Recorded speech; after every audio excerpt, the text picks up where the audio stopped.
மதுரை மாநகராட்சி 70வது வார்டுக்குட்பட்ட நேரு நகர், கலைநகர் தெருவில் கடந்த 15 நாட்களுக்கும் மேலாக பிரதான சாலையில் கழிவுநீர் தேங்கி நின்றது.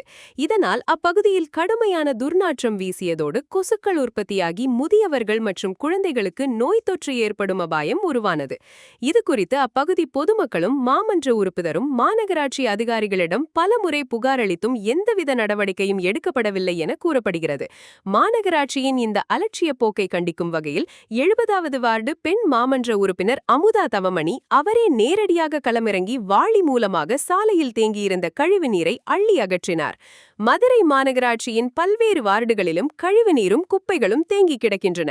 இது குறித்த புகார் அளித்தாலும் அதிகாரிகள் அலட்சியமாக செயல்படுவதால் நாள்தோறும் கடும் இன்னல்களை சந்திக்க வேண்டியுள்ளது.